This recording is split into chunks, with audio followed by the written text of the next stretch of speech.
Muy buenos días, estimados oyentes. Les damos la bienvenida en Caminemos Juntos. Este es el espacio de CAF, un camino de desenvolvimiento espiritual.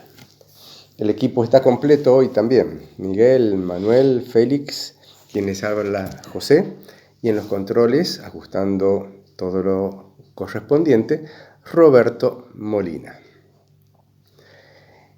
Bueno, nosotros estamos desarrollando el tema de la meditación y dentro del tema de la meditación desarrollamos cada uno de los puntos, cada uno de los temas y sus efectos.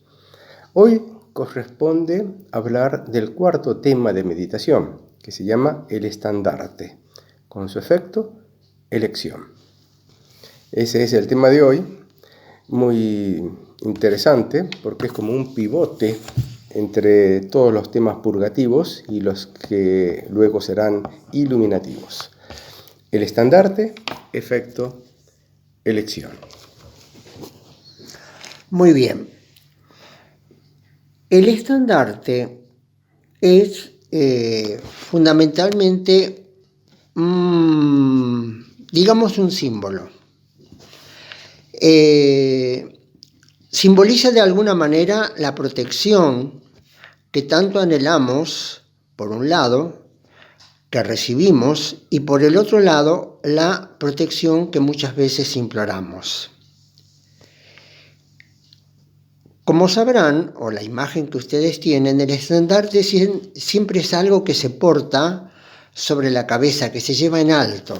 Era la característica de la caballería, ¿no es cierto?, el que precedía el ejército, ¿no es cierto? El estandarte era la fuerza, era el emblema. Y ese es, de alguna manera, el emblema de nuestro espíritu y de la elección que hemos hecho en nuestra vida. Lo llevamos por encima nuestro, por encima de nuestra cabeza, como implorando la protección de lo supremo, de lo divino, para aquello que hemos elegido. En la meditación del estandarte nos representamos el ideal elegido, al que queremos llegar, al que queremos arrimar y de alguna manera queremos mantener en el transcurso de nuestra vida. Y que de alguna manera el estandarte nos ayuda en ese proceso. Es interesante la figura, la imagen del estandarte, porque representa muchas cosas para mí. Así como decía Manuel, un estandarte es como un símbolo, un emblema que sobresale por las cabezas de los caballeros, va en alto. Es también el símbolo que uno muestra a los demás. Los demás observan ese estandarte. Es como que ven de qué se trata, cuál es la identificación que tiene ese ejército. Nosotros, cuando elegimos un estandarte, si bien hay como una elección interna, una necesidad interior de desenvolverse, de buscar lo espiritual o buscar las explicaciones de la vida, hay una elección o un estandarte que cada día podemos elegir. Cada uno de nosotros, cada uno de los seres humanos, posiblemente tenemos algo que trabajar en nuestro interior, algo que desarrollar o algo que resolver, Y entonces ese puede ser nuestro estandarte de este día. El estandarte de hoy puede ser el que yo vea que sea necesario trabajar para llevarlo adelante. Eso no quiere decir que todo se pueda resolver en un solo día, pero ese es el estandarte, esa es la intención, ese es el emblema que uno pone por encima, como que es la aspiración a la que voy a comprometerme de algún modo, como a la que voy a poner mi esfuerzo para seguir adelante, para poder desarrollarme interiormente y para poder desenvolver, resolver las cosas de este mundo a fin de que todo funcione más armónicamente. Hay hechos históricos que marcan o muestran de alguna manera la necesidad de un estandarte, de un emblema propio, porque está relacionado con quiénes somos, quién soy, a quién pertenezco. Cuando el general Paz cae prisionero, entre otras cosas, es porque no sabe dónde está. Es decir, no sabe quiénes son los que lo rodean. Y resulta que él cree que está entre unitarios, son federales, hubo un pequeño engaño y bueno, cayó prisionero y ya está. Es decir, no sabía quiénes eran, quiénes lo estaban rodeando. Cuando se muestra recién, se hace alusión, digamos, a un ejército, a una caballería, a un acto de batalla, es fundamental saber dónde estamos nosotros, quiénes somos. Somos los que estamos luchando por la independencia. ¿Quiénes son ellos? Son los realistas, los enemigos, los que nos quieren mantener subyugados. Y estamos combatiendo, y está la vida en juego de nosotros y del futuro. Pero, ¿dónde estamos? ¿Quiénes somos? Entonces viene un señor que se llamó Manuel Belgrano e ideó un estandarte para nosotros como argentinos, celeste y blanca. Es decir, eso en cualquier país, en cualquier parte del mundo, está mostrando dónde está nuestra gente, a quién pertenecemos. Yo pertenezco a esa bandera, esos colores son los míos. Entonces, llevado esto al campo de lo espiritual, al terreno de lo espiritual, también nos obliga a definirnos para quién estamos jugando.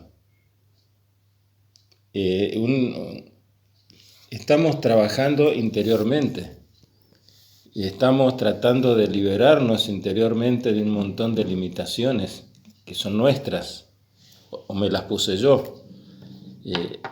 Y el enemigo no está afuera, no tengo que matar a nadie, no tengo que controlar a nadie afuera. Tengo que aprender a controlar a mí mismo, tengo que trabajar mis cosas, tengo que ver dónde estoy parado. Entonces el estandarte simboliza precisamente eso. ¿A qué aspiro? ¿Quién soy? ¿A quién pertenezco? ¿Y hacia dónde está yendo mi ejército? Porque en medio de la revuelta del combate, donde nadie sabe dónde está, uno miraba dónde estaba la bandera y sabía hacia allá vamos nosotros, vamos bien, vamos venciendo, estamos avanzando.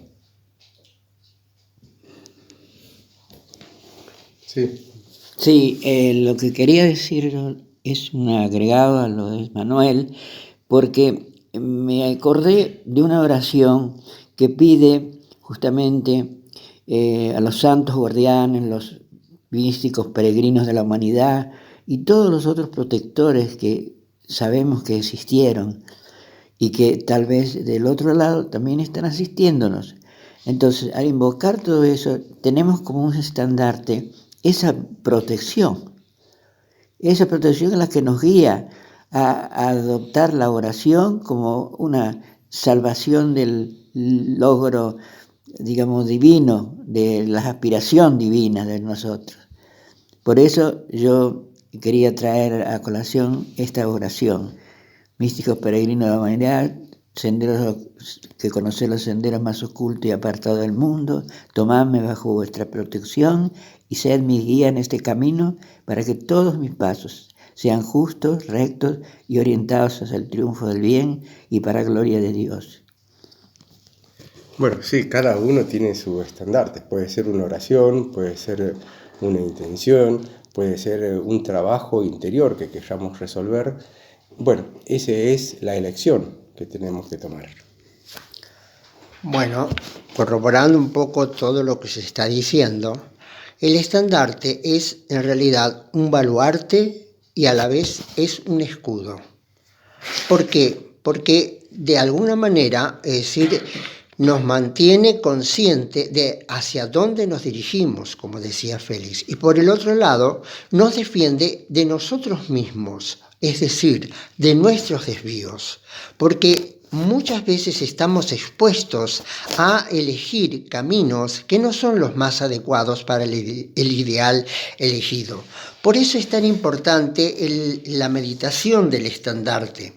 En la invocación nosotros podemos pedir reforzar nuestra elección, la que hemos hecho, la elección de vida, que ya está hecha, pero muchas veces nos desviamos o nos equivocamos o nos olvidamos, ¿no es cierto?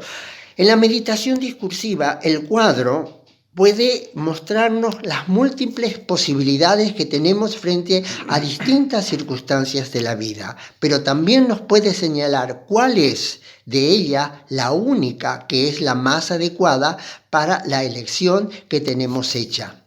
Y el propósito puede ser mantener, por ejemplo, la voz de la conciencia. Es decir, que esa voz nos acompañe durante todo el día para que nuestro ego, para que nuestro modo de ser, como decimos habitualmente, así soy yo, ¿no es cierto? Ese así soy yo, se transforme en el que debe ser para que realmente podamos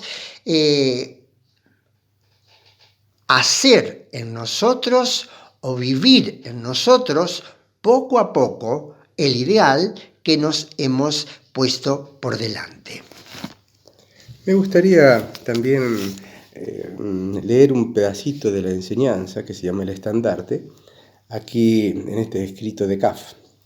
Dice así: recordemos que, nos demos cuenta o no, en cada momento nuestras acciones dan dirección a nuestra vida, no solo por lo que hacemos, sino también por la manera en que lo hacemos. O sea, lo sepamos o no, nuestras decisiones cotidianas, en cada momento, las acciones y decisiones, dan dirección a nuestra vida.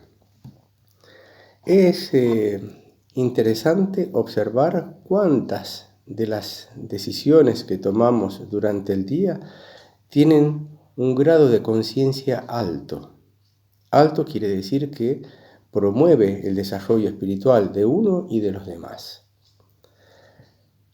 Me gustaría también hacer una comparación en este punto con aquella enseñanza que daba don Juan Matus, ese personaje de Carlos Castaneda, que le hablaba sobre la impecabilidad del guerrero.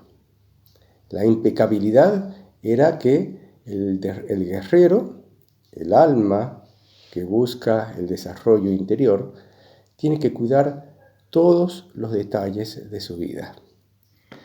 A veces no estamos totalmente atentos a todo lo que nos pasa, a todo lo que hacemos, o no podemos controlar todo lo que somos en los momentos más álgidos.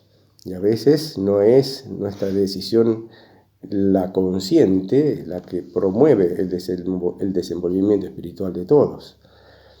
Pero bueno, el esfuerzo es el que tenemos aquí delante. El tener la impecabilidad, el tener el estandarte, el tener nuestro objetivo en la vida identificado con nuestro corazón, con nuestra conciencia, con nuestro amor. Esto me trae a la memoria una pequeña anécdota que nos contó una vez un compañero. Ya la hemos mencionado otras veces. Y es que él iba conduciendo por un lugar, su vehículo, por un lugar que no estaba muy fácil, estaba un poco complicado el manejo. Y él o el que estaba al lado hace una maniobra extraña y quedan como que uno le faltaba el respeto al otro por la maniobra que han hecho. Entonces él baja el vidrio con toda la intención de insultarlo, de contarle las 40 al otro por distraído. Y cuando está haciendo ese movimiento, hay un clic en él. Y le dice al otro conductor: discúlpeme, señor, no me di cuenta de lo que estaba haciendo. El otro, que también había bajado el vidrio ya sulfurado para retrucar con lo más fuerte, queda desarmado. Y por favor, caballero, usted primero. Y ahí terminó, o ahí empezó. Lo que él comentaba es que él se sorprende a sí mismo porque no se da cuenta que va a hacer eso, pero termina haciéndolo. Quiere decir que su intención, su trabajo, estaba guiado. Había fracasado muchas veces, se ve que muchas veces había bajado el vidrio y había dicho otra cosa, pero en ese momento se produjo el clic. ¿A dónde vamos con esto? Que no hay que descorazonarse por los esfuerzos que hagamos y no den el resultado en ese momento. Creo que vale la intención y mantenerse en esa intención más sana, más alta que podamos en cada momento. Si caemos, lo que corresponde es levantarse, sacudirse y volver a insistir, porque en algún momento se hace el clic. El clic no se va a hacer nunca si uno desiste, si uno dice ya no sirvo yo para esto no es para mí, no va más, ya estoy cansado, cuando en realidad lo único que está diciendo eso es tengo que buscar otro enfoque, y a veces ese otro enfoque nos lo da precisamente el estandarte. Uno puede tomar ese mismo estandarte, verlo de otra manera y caminar de otro modo que nos ayude a cumplir con nuestro destino. Sí, yo quería recordar también que nosotros estamos leyendo un curso que se llama Prácticas de Desenvolvimiento. Y todo esto que estamos relatando son realmente prácticas. Cómo hacer en la vida cotidiana, cómo practicar en la vida cotidiana hechos que nos pueden llevar a desenvolvernos. Prácticas de desenvolvimiento. Por eso es importante, como se estaba mencionando recién, tener presente que en todo momento nosotros tenemos la oportunidad de hacer aflorar la parte más íntima de nuestro ser. Muchas veces nos olvidamos y muchas veces pensamos que cuando estamos haciendo algo, nos sale bien o nos sale mal, somos el yo, soy yo el que lo estoy haciendo, cuando en realidad somos verdaderos instrumentos de los maestros, los que nos están conduciendo para que el hacer que estamos haciendo en ese momento sea parte de la experiencia de aprendizaje de nuestra vida. Y en ese caso, es decir, siempre tenemos que pensar que nosotros somos instrumentos y para eso tenemos que ser el mejor. Cuando yo uso una herramienta y tengo que elegir una herramienta para hacer un trabajo, siempre ¿cuál es la que elijo? Si tengo una que está mal y una que está bien, elijo la mejor. Entonces, como instrumento de los maestros, también tengo que ser el mejor instrumento. Bueno, y aquí están entonces los elementos que hemos podido compartir, algunas pequeñas cositas de la experiencia y de lo que nos va diciendo los escritos de CAF, para que también lo compartamos con ustedes y ustedes a su vez nos puedan entregar sus experiencias, sus comentarios y también sus observaciones. Hacemos una pequeña pausa, escuchamos un poquito de música y volvemos a caminar juntos.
Se ha escuchado el concierto para trompeta, orquesta de cuerdas y bajo continuo del compositor Johann Baptist Georg Neruda.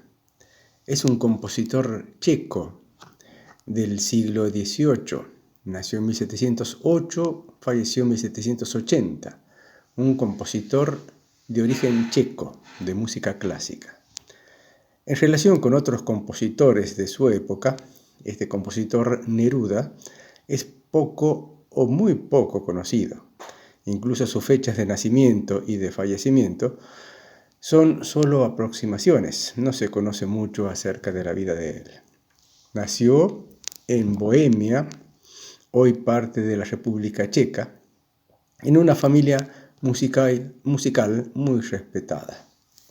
Su producción compositiva incluye 18 sinfonías, 14 conciertos instrumentales, entre ellos incluido el de trompeta que acabamos de escuchar, sonatas, obras sacras y una ópera. Hemos escuchado el concierto para trompeta, orquesta de cuerdas y bajo continuo de Johann Baptist Georg Neruda. Estamos transmitiendo por FM Radio Flash desde Santa Rosa de Calamuchita, provincia de Córdoba, Argentina. Para escuchar el programa en vivo, comparta la siguiente dirección: fm-medio www.flash.com. Para escuchar el programa en diferido, diríjase a YouTube en la web y coloque en el buscador CAF Caminemos Juntos. Allí puede elegir el programa que desee escuchar. El sitio web de CAF, del Camino Espiritual, es www.caf.org. Les agradecemos. Quieran enviar sus comentarios, opiniones o sugerencias al email infocaf@gmail.com. Muchas gracias. Continuamos en el programa Caminemos Juntos. Este es el espacio de CAF, un camino de desenvolvimiento espiritual. En esta parte de las entrevistas tenemos hoy algo muy interesante para compartir. Está en la pantalla de Zoom, acá en una conexión con Córdoba, capital, el señor Eduardo Gramaglia. Él es miembro de la Sociedad Teosófica, sección argentina. Y bueno, ha accedido a conversar un poquito con nosotros, muy amablemente, y bueno, le damos la bienvenida. Buenos días, Eduardo, ¿cómo está usted? Buenos días, José, buenos días a todos. Gracias. Bueno, como estamos queriendo conocer un poco a la Sociedad Teosófica, ¿usted nos puede explicar un poquito, resumidamente, sé que es muy grande y extensa la historia, cómo empieza la Sociedad Teosófica? La Sociedad Teosófica tiene dos cofundadores. Una de ellas fue Elena Blavatsky, ucraniana, una persona muy particular, con cierto desenvolvimiento psíquico, que en cierto momento visita ciertos monasterios, tiene cierta instrucción y se le indica irse hacia Nueva York, donde se le indica también encontrarse con un norteamericano, el coronel Olcott, que inclusive él había estado ha tenido su participación, era un abogado que pertenecía al ejército. Perdón, Eduardo, esto es siglo XIX.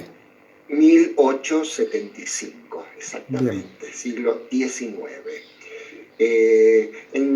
Era toda una época muy particular, el siglo XIX. Ustedes saben que, él ya había avanzado tanto este mecanicismo del iluminismo del siglo XVIII y un poco como que se ponían en la arena pública toda una cantidad de fenómenos psíquicos. De hecho, en Norteamérica existía mucho interés por los fenómenos psíquicos. Y de hecho estos dos fundadores se encontraron investigando uno de ellos y decidieron en 1875, bajo indicación de sus respectivos maestros, instructores, fundar una sociedad que llamaron Sociedad Teosófica. Eso fue en 17 de noviembre del 1875. Blavatsky ha publicado una serie de volúmenes que en cierta forma fue una forma de traer, digamos, la filosofía de Oriente a Occidente, en una sociedad bastante conflictiva, donde avanzaba muchísimo el materialismo, lo que sabemos de la sociedad occidental, sumado a toda una herencia de las iglesias ortodoxas, especialmente el cristianismo católico, que tenía unas pautas teológicas un poco flexibles, por así decirlo, sí. Rígidas. Ella trata de presentar a Occidente por así decirlo, una filosofía, un modelo del universo, que en cierta forma recoge mucho de la sabiduría antigua. En todos sus escritos hay muchas palabras en defensa de los antiguos. Esto de que esto ya en algún momento ha sido pensado, ha sido descubierto. Los antiguos no eran, tan tontos como pensamos. Sí. Porque, no estamos en un concepto de historia lineal que comienza desde unos pocos miles de años antes de Cristo. Ella dice que existen inclusive han existido civilizaciones, otras etapas anteriores del hombre, que la carrera evolutiva del hombre es mucho más larga y se extiende mucho más atrás en el tiempo de lo que se cree, y precisamente porque el hombre no es solamente esta materia física que se ve, que se manifiesta, sino también existen otras líneas de evolución que más que como una línea se pueden representar más como ciclos, como una espiral. Entonces, todo, así como el hombre, que es un reflejo del universo, y en este sentido Blavatsky advierte que este concepto del hombre tiene mucho que ver con estas antiguas doctrinas herméticas, en donde el hombre era como un reflejo del todo mayor, de ese hombre celestial, del cosmos. Entonces también se manifiesta cíclicamente. Sí. Esto, por supuesto, arroja una idea muy diferente de Dios, de lo que llamamos Dios, claro, que ya no es tratado como un Dios antropomórfico, con forma de hombre, personal, que se maneja por la culpa, por el castigo, sino justamente que Dios es el universo mismo, pero es esa conciencia, esa vida que se encuentra detrás de la forma del universo. O sea que en cierta forma nosotros era una especie como de monismo, ¿no? Somos parte, somos células vivientes de ese todo, de esa conciencia, y por supuesto el hombre, que se cree tan separado, en cierta forma es como una chispa de esa gran llama, es como un fragmento de esa conciencia universal, y su camino consiste en recuperar esa conciencia divina y poder hacerse cargo de toda su herencia espiritual. Porque por alguna razón en este ciclo se encuentra totalmente comprometido con la forma, en consecuencia con la separatividad, por así decirlo. Tiene que recuperar su origen divino. Ok, sí, muy clarito, Eduardo.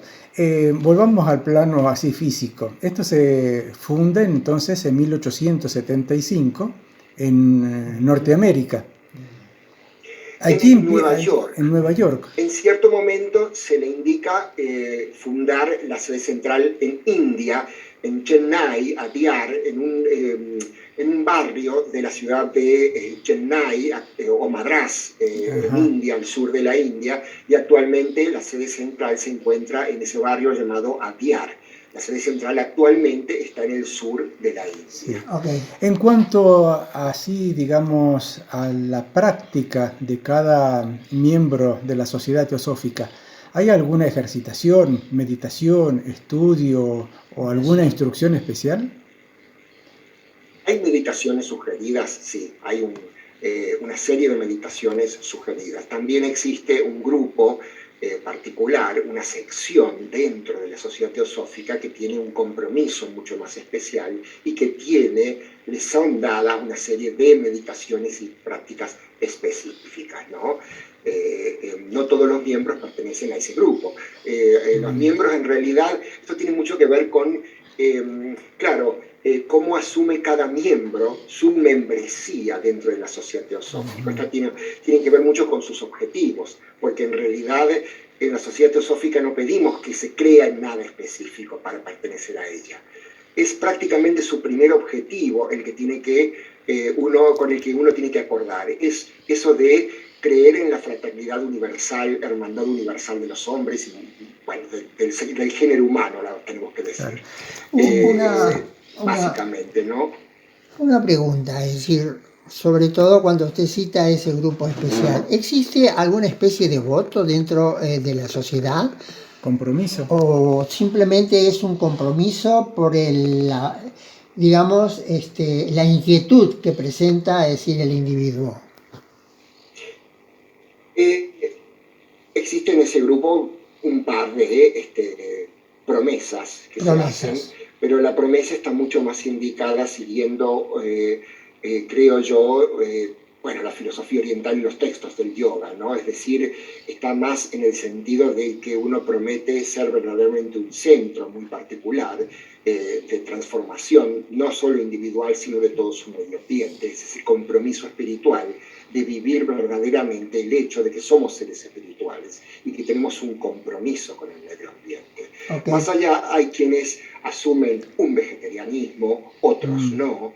Hay quienes asumen, es decir, en ese sentido se deja a total libertad. Conciencia de cada uno. Es un poco en función de la conciencia de cada uno.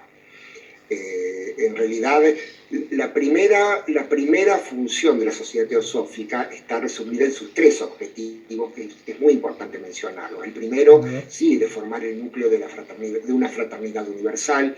El segundo, de este estudio comparativo y esta idea de que detrás de todas las creencias, todas las religiones, todas las filosofías, toda ciencia, existe algo común, existe una sabiduría antigua, común, que bueno, en el caso de la teosofía tuvo su presentación particular a través de los textos de la teosofía, pero por supuesto no ha sido ni será la única. Es una forma adaptada un poco a los tiempos que han corrido allá entre fines del siglo XIX y principios del siglo XX y que está pensada para ser útil mucho más hacia el futuro, porque en cierta forma implica reconocer del hombre de que está siguiendo un sendero espiritual, que hay cierto, que el estar aquí presente en la encarnación conlleva una cierta responsabilidad de desarrollar sus dones latentes, y en cierta forma eso tiene que ver con el tercer objetivo, que es explorar todas las potencialidades latentes, esos dones latentes dentro del ser humano. Y, perdón, bueno, sí, diga. Sí, lo que quería preguntar es, así como se dice que de alguna manera conserva tradiciones de los ancestros, pregunto, ¿cómo se ven esa tradición dentro de lo que es el mundo de hoy, por ejemplo? Dentro de lo que es la juventud de hoy, por ejemplo. Curiosamente existe un grupo de jóvenes bastante interesante en todo el mundo. Cuánto la persona que ingresa trata de, se queja contra ciertos textos que no son tan fáciles de leer, pero a su vez siempre existe algo, una premisa básica de que necesariamente necesitamos la aplicación de la enseñanza y de alguna forma que la enseñanza haga alguna especie de efecto en el hombre. Y eso tiene mucho que ver con lo que es verdaderamente lo que se considera esoterismo, porque de nada vale una serie de disquisiciones intelectuales si esas disquisiciones no producen una verdadera transformación dentro del hombre. Exacto. Eso ocurre en todas las instituciones y no ha dejado de ocurrir también en la sociedad teosófica, bueno, de grandes expositores, pero que uno sabe que la verdad se ve en cuanto esta enseñanza ha hecho mella, ha causado transformación interna y ha transformado a la persona en un servidor de su medio ambiente, porque al fin y al cabo estos pilares de estudio, meditación y servicio no pueden ir disociados y tienen que estar complementándose y balanceándose unos a otros. Sí, se insiste mucho también en ciertas prácticas meditativas, se sugieren ciertas prácticas meditativas. Hay miembros que se vuelcan mucho más a la enseñanza, otros más a la práctica, otros más, bueno, en cierta forma hay una cierta libertad en cuanto a tendencias, porque, bueno, también está dentro de la filosofía, somos, así como el universo, José quizás entienda mucho que fue un gran guitarrista, el universo puede ser también interpretado en función, en su manifestación, como un septenario. Hay 7 colores, 7 notas, todos pertenecemos a ciertos colores particulares y así cada persona tiene un sendero particular, y en este sentido hay que aclarar que la teosofía no es una religión, ni siquiera yo considero que sea una creencia. Se trata de una serie de preceptos que son como el punto de partida para la investigación individual, pero una investigación que no tiene que ver meramente con lo intelectual, tiene que ver con la transformación humana, con la regeneración humana. Bien. Entonces, en ese sentido, Eduardo, usted habló de la fraternidad, de la conciencia de fraternidad universal o general, no sé bien el término que dijo. Universal. ¿Cómo se complementa eso con la idea de la diversidad, porque cada persona por ahí tiene su concepción de Dios, incluso distintas religiones, distintos caminos tienen su forma de creer y su forma de practicar. Y sus dogmas. Claro, y aparte sus dogmas. ¿Cómo se llegaría ahí a esa conciencia de una fraternidad universal? Yo lo interpreto muy en función de, en este sentido, en su gran libro Doctrina Secreta, Blavatsky habla de esta organización septenaria del universo. Todo es divisible en 7 y subdivisible en 7. Todos somos expresiones diferentes y también tiene mucho que ver con el ciclo que estemos viviendo. El hecho de que así como el universo se manifiesta cíclicamente una y otra vez, emerge para luego disolverse otra vez en lo absoluto, en esa naturaleza incomprensible que Blavatsky creyó que debe ser puesta como una necesidad filosófica. Hay un todo incomprensible que debe ser la base, el sustrato del universo. Así también el hombre se manifiesta cíclicamente y, bueno, también tiene una cantidad de encarnaciones, de vidas, de experiencias en las cuales va experimentando diferentes facetas, siempre en función de su despertar interno.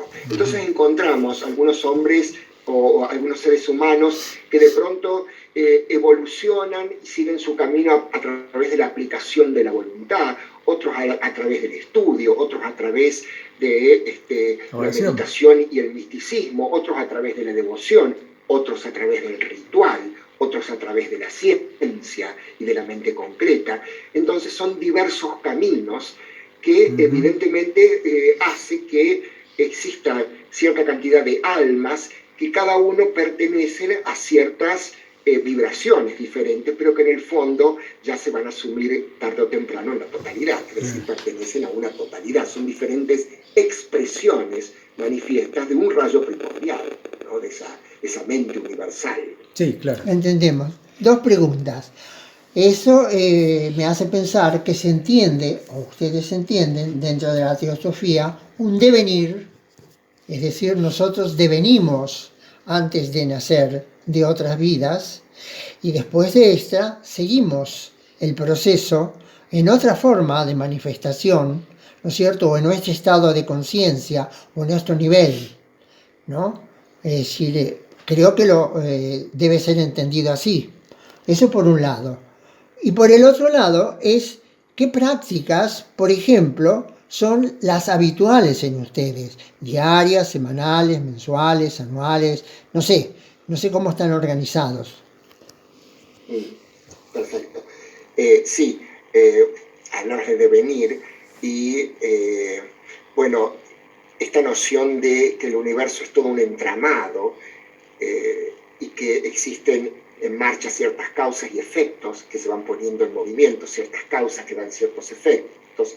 Entonces, bueno, se ha hablado mucho de la reencarnación y hay mucha fantasía en cuanto a eso, pero a veces al hablar de estos ciclos del hombre se olvida de que uno en el fondo es un ser espiritual que está encarnando en formas diversas para adquirir experiencia y de alguna forma integrar y bueno, hacerse consciente en su camino de retorno como ser espiritual a la fuente universal, ¿no? Entonces, todo esto tiene un objetivo, no es una fuerza ciega, no hay fuerza ciega en el universo. Existe una básica ley del amor, esa palabra que la mayoría de los seres humanos no han entendido y que creo que la mayoría no entendemos, porque no hace referencia meramente a un sentimiento, a una ley, sino a una ley universal, a la fuerza y sustrato básico de este universo. Pero también entonces existe una serie de consecuencias, de causas y efectos que van poniéndose en marcha y que van determinando el devenir de los acontecimientos, hasta que el hombre, obviamente, mediante su despertar, se libera de esa línea de causas y efectos y accede a esa otra orilla, puede realmente despertar, puede realmente darse cuenta de que en qué sentido todo esto que parece tan real es una ilusión y se hace cargo de su verdadera identidad espiritual y en consecuencia de su identidad con un grupo particular, con algo mucho más allá de lo que nosotros como en la conciencia de vigilia podemos tener evidencia. Y eso se relaciona mucho con lo que me preguntaban de la práctica, porque no hay ninguna práctica específica aconsejada. Sin embargo, nuestras reuniones suelen ser reuniones semanales en lo que llamamos nuestras ramas, o a veces hay grupos, bueno, etcétera. Y ahí tenemos, nosotros por ejemplo, en Córdoba tenemos la costumbre de darle una importancia muy grande a la meditación, una meditación inicial, una especie de lectura y reflexión sobre ciertos textos.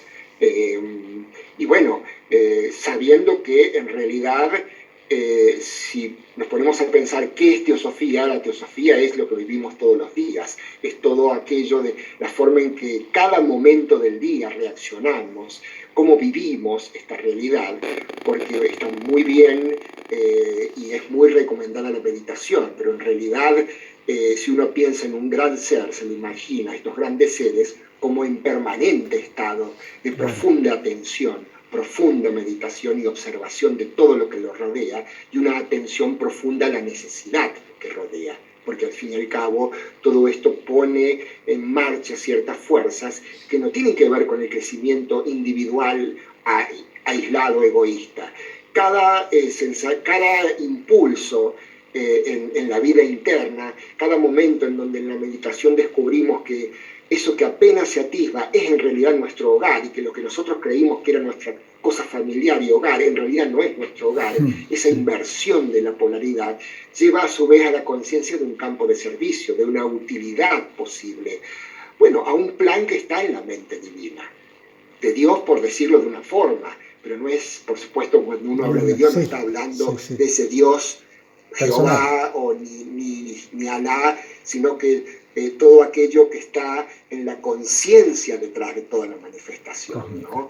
Ven entonces que es, uno trata de no aislar lo que aparentemente aparece como una especie de doctrina, y que a mí la palabra no me gusta, porque lo que tiene la sociedad teosófica, en mi opinión, no es una doctrina que hay que estudiar, sino puntos de partida para reflexionar, que estimulen la intuición, que la teosofía cree que es una fuerza real dentro del ser humano, que es una especie de infusión de esa parte del ser que es mucho más esencial, que Blavatsky optó por llamarle tríada espiritual, pero uno puede llamarle de cualquier nombre. Claro, es el hecho de que el hombre esencial no es esto que aparece, que se manifiesta, que tiene forma.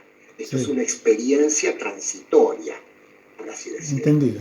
Eduardo, a ver si yo quisiera llevar el tema hacia otro plano, un plano personal. ¿Cómo es su despertar así espiritual? ¿Cómo se conecta con la teosofía? ¿Cómo hace ese vínculo? ¿Cómo encuentra la teosofía? ¿Cómo fue esa historia?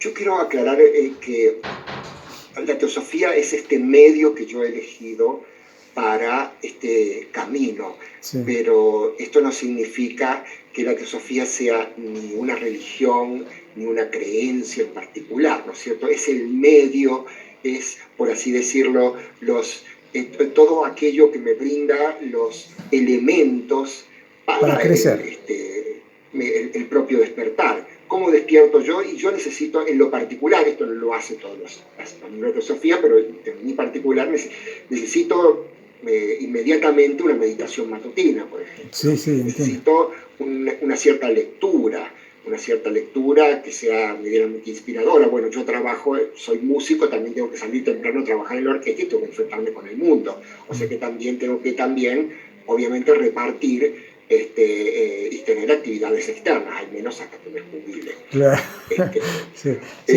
Yo me refería, y elijo ciertos momentos del día para volver otra vez, como decir, al centro.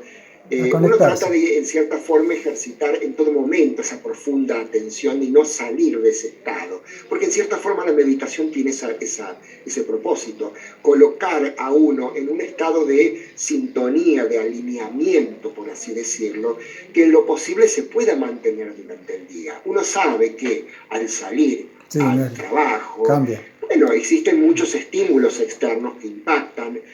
A veces uno reacciona más o menos, uno trata de estar constantemente volviendo al centro, porque obviamente no somos seres ya realizados, al menos yo, pero elegir ciertos momentos del día para volver a concentrar a un momento de retiro interno, por ejemplo, Sí. Eso me ayuda mucho, ¿no? Y por supuesto encuentro muy útil un ejercicio que en realidad viene de la escuela pitagórica, que es este efecto de concebir cada día como una pequeña muerte, es decir, a cada final del día recapitular en orden inverso ciertos eventos, ciertos hitos, Sí. tratar de extraer su quintesencia, tratar de ver cuál ha sido mi reacción, como un examen, ¿no? Eso de separarse, todo tiene que ver con esto de reconocer que esto que llamamos identidad personal, que tiene nombre, Eduardo Gramaglia, que hace tal cosa, que le gusta tal cosa, que no le gusta tal cosa, es un producto transitorio, una construcción, por así decirlo, que es útil para esta encarnación, pero que el ser interno, el verdadero yo, la verdadera individualidad, que algunos han llamado alma, es otro. Sí. Y uno es realmente eso en su esencia. Sí. Y una cosa es repetirlo y otra cosa es tratar de entrenarse en ese reconocimiento y tratar, claro, de vivir de esa manera. Claro, claro. Sí, no, eso está clarísimo, Eduardo. Yo me refería a cuándo fue su contacto con la teosofía. ¿Cómo sucedió eso?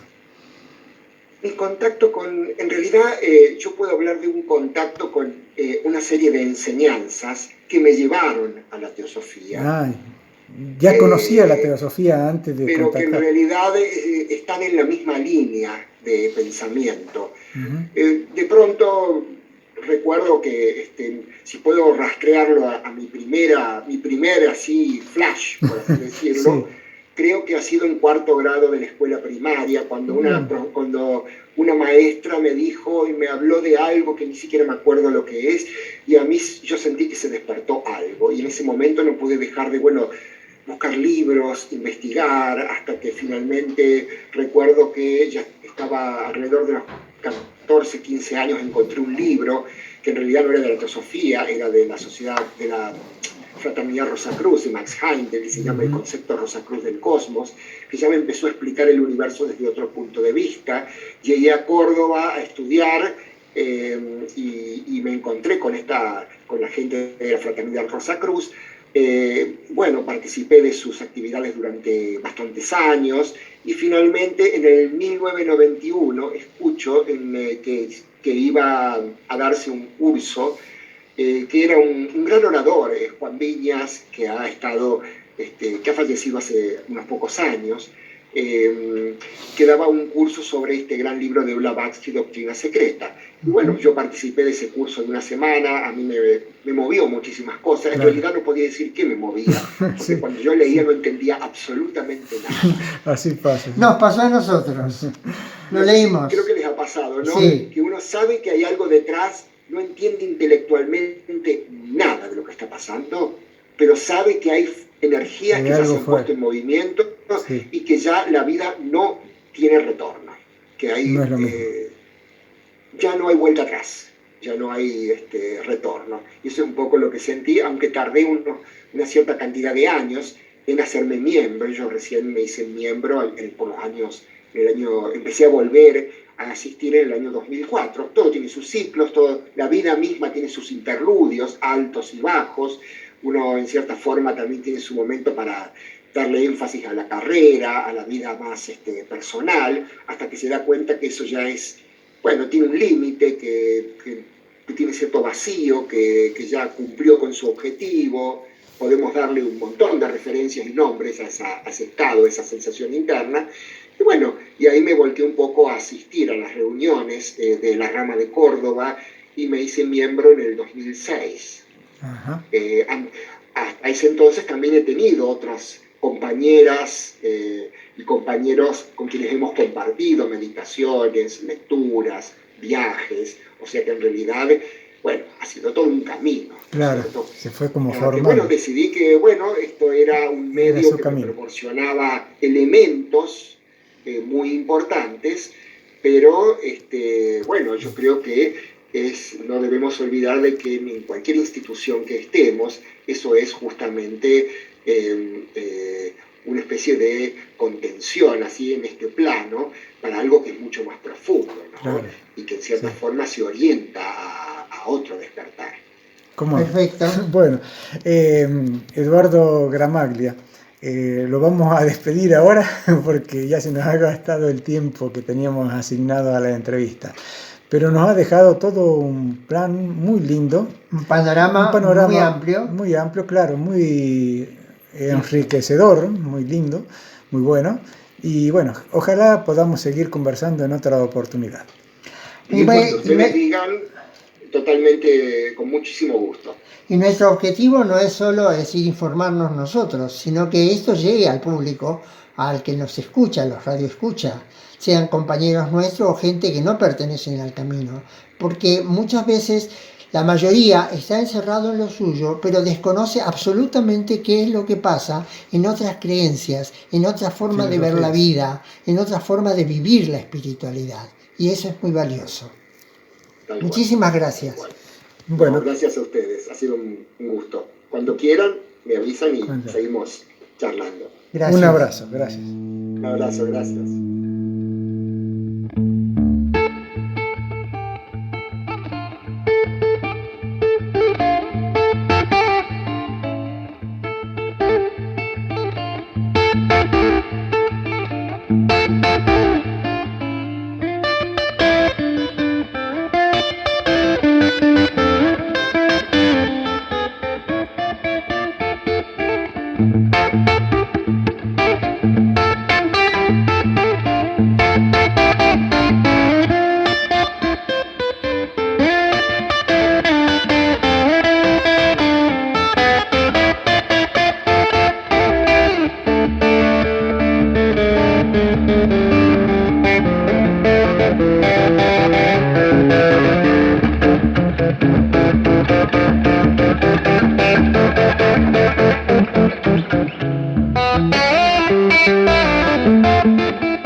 Chacarera La Nadita, de Atahualpa Yupanqui y Pablo del Cerro. Esta obra en realidad fue compuesta por Pablo del Cerro, nombre artístico de Nenette Pepín Fitzpatrick, la mujer de Atahualpa Yupanqui, y revisada por él mismo. Esta versión estuvo a cargo del guitarrista Juan Salinas, que la interpreta en guitarra eléctrica, en vivo en un concierto en el Teatro Coliseo de Buenos Aires. Chacarera La Nadita. Con un nuevo título en el programa, Vuelos CAF, Conciencia de Radio. Está totalmente renovado, solo se puede ver por internet y en vivo se puede chatear durante el programa con ellos. Todos los miércoles de 21 a 22 horas, por radio streaming. Para escuchar www.lapropuestaradio.com, todo con minúscula. En YouTube, La Propuesta Radio, streaming, Vuelos CAF, Conciencia de Radio. El equipo está totalmente renovado, nuevos temas, nuevas imágenes, nuevos personajes que integran el equipo. Vale la pena escucharlo. Los reportajes son súper interesantes. ¿Sabías? A cargo de nuestra corresponsal y amiga Miriam Nassisi, desde la ciudad autónoma de Buenos Aires. Y nos cuenta... Hola, ¿cómo están? Espero que muy bien. Hoy queríamos compartir algunas ideas que surgieron trabajando el tema de la ceremonia, del término ceremonia, en un grupo de CAF. Y bueno, ahí nos quedamos pensando y me surgieron algunas ideas. Según la Real Academia Española, el término ceremonia se refiere a la acción o acto exterior, arreglado por ley, estatuto o costumbre, para dar culto a las cosas divinas o reverencia y honor a las profanas. Y también según, por ejemplo, el sitio web El Castellano, que es un sitio de lingüistas españoles, dice que en su origen la palabra ceremonia proviene del latín ceremonia, que significa el gesto de veneración o reverencia. Se forma a partir del nombre de la ciudad Caere, hoy conocida como Cerveteri, que se encuentra cerca de la ciudad de Roma. Y se utilizaba este término para denominar las celebraciones religiosas de esa ciudad, o refiriéndose también a actos rituales, gestos, actividades que tienen un valor simbólico. Y por ejemplo, conocemos todos muchas ceremonias, las ceremonias religiosas, la ceremonia del té, ceremonias protocolares, sociales, académicas, oficiales, referidas a actos públicos, cívicos, que se celebran con solemnidad y que, bueno, ese me parece que es un punto importante, la solemnidad, porque pensaba en nuestra vida cuántos momentos toman el carácter de una ceremonia.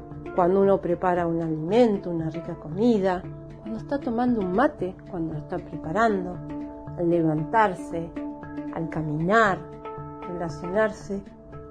¿Cuántos puntos que podría uno darle esa profundidad, ese momento profundo de conexión con lo que estamos viviendo, ¿sí? Todas pequeñas ceremonias. ¿Qué les parece? Gracias. Estimados amigos y oyentes de Caminemos Juntos, les queremos hacer una invitación a un curso virtual, Inteligencia Espiritual Aplicada, IEA, Inteligencia Espiritual Aplicada, hacia una educación y una cultura de paz. Este curso virtual se va a dictar los sábados 30 de julio, 6 de agosto y 20 de agosto, a las 18 horas de Argentina. El objetivo es comprender que la espiritualidad es un dato antropológico que está presente en todos los seres humanos, aún en los no creyentes. Una persona es espiritual por sus valores humanos trascendentes y sus prácticas cotidianas de sana convivencia, donde expresa esos valores. En este curso observaremos y practicaremos diferentes modos de cultivar la inteligencia espiritual. Curso Inteligencia Espiritual Aplicada. Organiza CAF. Auspicia Facultad de Ciencias Sociales y Comunicación, Universidad Juan Agustín Maza, Sociedad Argentina de Escritores, sede nacional. El curso es coordinado por la Magister Fabiana Mastrangelo, historiadora, docente y máster en docencia universitaria. Quienes tengan interés en participar de este curso, inscribirse, por favor, en el siguiente acceso. En la red www.caf.cl.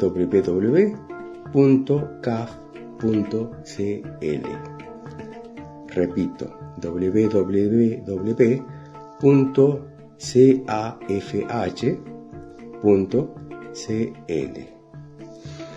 18 horas de Argentina se dicta o 17 horas de Chile. Invitados entonces al curso de Inteligencia Espiritual Aplicada. Muchas gracias. Continuamos con el programa Caminemos Juntos, el espacio de CAF, un camino de desenvolvimiento espiritual. Y aquí estamos en el tercer bloque para comentar una biografía que nos ha parecido muy interesante, muy buena, muy enriquecedora, digamos. Posiblemente todos hayamos escuchado el nombre de Benito Juárez, porque hay un partido en Buenos Aires, porque hay calles, porque hay nombres de escuelas o de bibliotecas, o porque incluso hay en México billetes que llevan la imagen de Benito Juárez. Muchos de nosotros también si bien habíamos conocido ese nombre, no conocíamos realmente su vida. Así que hemos elegido a este personaje para hablar un poquito de él y enriquecernos también, aprender de su experiencia y compartir con ustedes todo esto que podamos decir. Este señor Benito Juárez nació en un pueblo que se llama San Pablo Guelatao. Es en el estado de Oaxaca, México. Él nació en 1806 y falleció en la Ciudad de México el 18 de julio de 1872. En síntesis, fue abogado, político mexicano, de origen indígena, presidente de México en varias ocasiones, del 21 de enero de 1858 al 18 de julio de 1872, el mismo día de su muerte. Benito Juárez se esforzó en sus mandatos en llevar a la práctica el ideario liberal, dictando leyes para hacer efectiva la reforma agraria, la libertad de prensa, la separación entre la Iglesia y el Estado y la sumisión del ejército a la autoridad civil. Una gran tarea. Sí, son de las personas que podemos decir que hacen época, marcan la historia, hacen un país. Ese momento histórico que él vive y que comparte, digamos, de alguna manera lleva a México a un nuevo estado, a una nueva situación política. Una época muy convulsionada, como fue toda Sudamérica, ¿no es cierto?, en aquella época de 1800 en adelante, en que hubieron muchas rebeliones, revoluciones, independencias, enfrentamientos, invasiones europeas en distintas partes de América, Sí. de parte de que entonces eran grandes potencias. Entonces estaba todo muy revuelto. No estaban muy claras las cosas, los partidos inclusive. No existía, me parece a mí, lo que hoy, mal que mal, conocemos con el nombre de patriotismo. Estaban los intereses particulares, los intereses de un partido, los intereses de un sector, y se aliaban cualquiera con tal de poder prevalecer.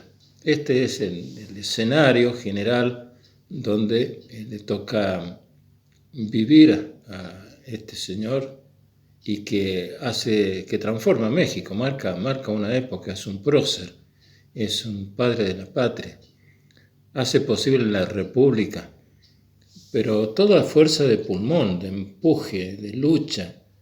Es más, él, al nacer de una extracción, digamos, indígena, ¿no es cierto?, aborigen, es pobre, no tiene tantas posibilidades y sin embargo estudia abogacía, es creo que el primer abogado que recibe el título de parte del Estado. Es una persona muy recta, muy estudiosa, conoce muchos aspectos de las leyes aún en derecho canónico y a través de todo eso él forja un país. Pero no es que lo forja desde un escritorio sentadito y cómodo. Él no era militar, sin embargo tuvo que luchar como si lo fuera, tuvo que dirigir el ejército, tuvo que enfrentar a la invasión de Francia. Así que bueno, todo realmente un un personaje muy, muy especial que marca un país, marca una época, hace historia, hace la diferencia. Quizás también por ese origen humilde, ese origen de un matrimonio indígena, sus padres eran un matrimonio indígena de humilde condición. Benito Juárez, además, se quedó huérfano siendo niño, y cursó sus estudios primarios ahí en Oaxaca. Después pudo, con la ayuda de sus familiares y de gente amiga, pudo llegar a la universidad y estudiar abogacía. Cuando se recibe, ya empieza a verse su tendencia a resguardar a las partes más necesitadas. Preocupación por la realidad social y en particular por la situación de los campesinos.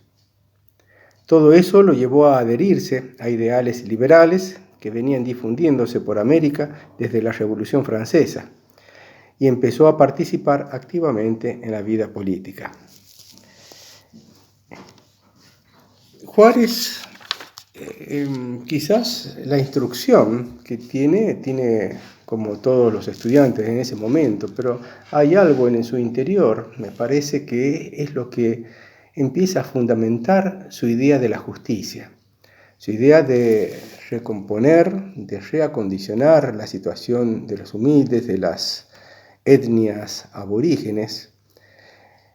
Tiene la visión de separar la Iglesia del Estado, lo cual también le acarrea distintas dificultades. No fue nada fácil para él asumir, llevar adelante sus ideales. Y también tuvo que vérsela con países extranjeros, como se dijo recién, apoyado por muchas personas que realmente se jugaron también su vida para llevarlo adelante, y también tuvo muchos enemigos o muchas personas que se pusieron en contra y que también tuvo que sortear distintas dificultades para poder llevar adelante las ideas y la empresa que, tenía en su corazón, en su conciencia, en su interior. Cuando se produce la invasión francesa, es la época de Napoleón III. Sí. El emperador Napoleón III, que tiene sus anhelos, digámoslo buenamente, de hacer un gran imperio, un imperio más grande que el que hizo Bonaparte. En todos los aspectos que le enfrenta, es como que le va saliendo, digamos, en criollo, el tiro por la culata. Cuando él hace el enfrentamiento en Europa mismo con Alemania lo vence, lo arrasa al ejército francés. Y acá en México, en América, cuando él manda a invadir México, primero hay como un rechazo, entonces manda más refuerzos y consigue poner pie hasta llegar a la capital de México. El presidente, Benito Juárez, hace un palacio de gobiernos itinerante, por decirlo de alguna manera. Su carruaje, que lleva los arcones, los archivos del gobierno, es la casa de gobierno, y la va trasladando a medida que los invasores van avanzando. Pero no es que avanzan en forma gratuita, van teniendo que luchar, teniendo que vencer ejércitos, y así todo él está seguro de que le va a ganar a Francia. Está seguro de que va a rechazar la invasión de esa aspiración del imperio de Napoleón III. Y lo logra, pero a través, como bien se dijo recién, de muchos sacrificios, de gente que da la vida, gente que es torturada pero no abre la boca para decir los secretos donde estaban las cosas, y así él consigue desarticular esa invasión. Cuando termina, porque coincide, ¿no es cierto?, en la época, la guerra de secesión en Estados Unidos, y que vence aquellos que liberan a los esclavos. Lincoln hace toda una tarea al respecto, y a su vez, a la vez que gana la guerra, es asesinado. Entonces cambian los gobiernos, cambia todo. El sucesor de ese momento, creo que es un tal Johnson, apoya a Benito Juárez, reconociendo como gobierno verdadero el de Benito Juárez, y no el de los invasores que habían puesto un emperador o un rey, un tal Maximiliano. Maximiliano primero. Entonces, eso de acuerdo, junto con gente de México, que no eran precisamente, eran los enemigos de Benito Juárez, eran los no liberales. Así que no solamente se tiene que enfrentar con un enemigo externo, sino con esa competencia desleal del mismo seno de su país. Así que es todo realmente un revoltijo bastante difícil, del cual él va saliendo airoso.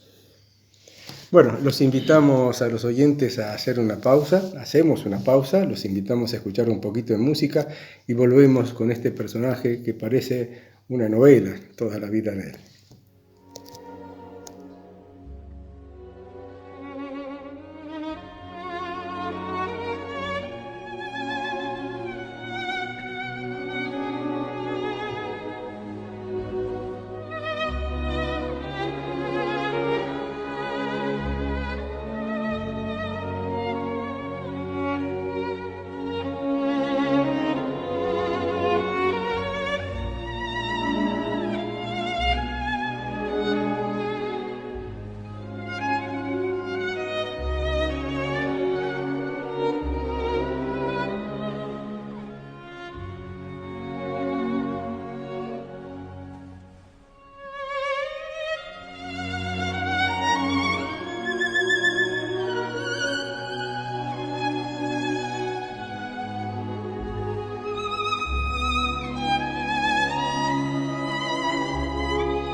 La canción escuchada se titula Estrellita. Es una canción mexicana compuesta en 1912 por el compositor mexicano Manuel María Ponce. Este autor no registró la canción en su momento a su nombre, por lo que al ganar fama internacional esta obra no le aportó al autor ningún beneficio económico y murió en la pobreza. El autor, Manuel María Ponce, es de origen mexicano y decíamos que esta canción gozó de gran popularidad en aquel entonces, tanto así que rápidamente se conoció en todo el mundo, haciendo famoso a ese autor. Hay grandes tenores y cantantes de distintos registros que han grabado esta composición. Así, entre otros, el tenor Giuseppe Di Stefano, Plácido Domingo, José Carreras, Rolando Villazón, entre otros, han interpretado en multitud de foros esta canción a lo largo del último siglo. Estrellita, de Manuel María Ponce. Bueno, y aquí estamos otra vez con la historia de Benito Juárez, con la biografía de Benito Juárez. Hay un aspecto también del presidente Juárez que no es muy conocido o no sobresale mucho así en la historia. Y es que es cuando él es estudiante de Derecho, muchos de los maestros de Juárez, durante sus estudios, en el Instituto de Ciencias y Artes de Oaxaca, eran masones. Juárez se inicia en la masonería en el rito yorquino, en Oaxaca. Resulta que esta vinculación con la masonería no es solamente una cuestión de simpatía. Hay algo profundo que lleva una línea, una rectitud dentro de sí, en su conciencia, para llevar adelante también el país. Él llega a ocupar el grado 9, que equivale al grado 33 en el otro rito de la masonería, que le llaman el rito escocés antiguo. Quiere decir que estaba bien comprometido con esas ideas. Se cuenta que Juárez fue ferviente en la práctica de la masonería. Su nombre se conserva con veneración en muchos ritos. Muchas logias y cuerpos filosóficos lo han adoptado como un símbolo sagrado. A la ceremonia de iniciación de Juárez concurrieron distinguidos masones. Y fíjense que es bastante importante la gente que pertenece a la masonería. Tanto acá en Argentina, conocemos que muchos próceres eran masones, también en México. Manuel Crescencio Rejón, autor de la Constitución de Yucatán. Valentín Joven Farías, presidente de México. Pedro Subieta, comandante general en el Distrito Federal y el Estado de México. Y así otros muchos participantes concurrieron a la ceremonia de iniciación de Juárez y, realizada la proclamación, el aprendiz masón Juárez adoptó el nombre simbólico, así se hacía en ese momento, de Guillermo Tell. Interesante. Como toda una propuesta de trabajo, ¿no? Interesante. Sí, es como, digamos, en el trasfondo de esta persona hay principios humanos, nobles, que, entre otras cosas, llevan a la no segregación, a la unión de los distintos sectores humanos, no a los privilegios. Por eso toda esa política que él lleva hace que genere tantos enemigos, tantas personas que sí quieren defender sus posiciones, sí quieren quieren prevalecer, no a la igualdad y un montón de otras cosas. Entonces, esto hace que marque su vida, su trayectoria, y que esté jugado desde un principio. Él ya no puede dar un paso atrás, no puede asociarse con otras personas que quieren otras cosas. Él la tiene clara y sabe que está jugado y que le va la vida inclusive. Más de una vez lo persiguieron para matarlo. Entonces, para poder llevar a cabo toda esa tarea, algunos historiadores le enrostran de que fue presidente muchas veces y que realmente se quería perpetuar en el poder. Habría que haber estado ahí, hay que profundizar la historia para poder dar una opinión, por lo tanto yo no la tengo. Así como impresión, nada más, me parece que para poder hacer lo que él hizo, no solamente tenía que ser de carácter firme, tenía que tener las riendas en la mano, tendría que poner las cosas, llevar las cosas adelante, tenía que vencer muchos enemigos de distintas clases.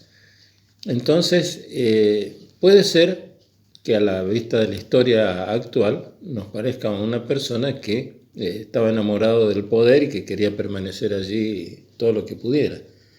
Si tenemos otra óptica y vemos que él tiene una misión que cumplir, él hace todo lo posible para llevar esa misión a la práctica.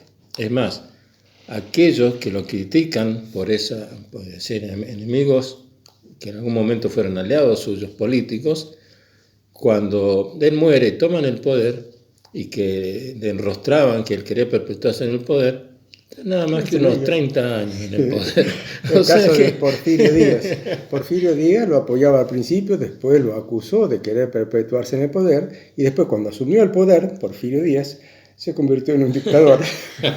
Tuvo como 30 años. Así que bueno, así Nunca se escribe sabe. la historia. Sí.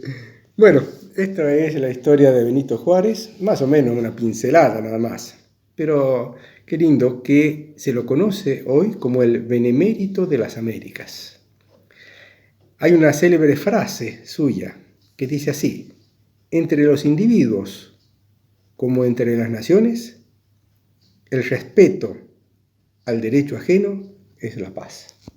Interesante para pensarlo. Lo dejamos allí y nos despedimos. Hasta aquí llegamos con la caminata de Caminemos Juntos. Concluimos con Benito Juárez y los invitamos nuevamente a seguir caminando juntos el próximo domingo a partir de las 9 horas. Y gracias por habernos acompañado.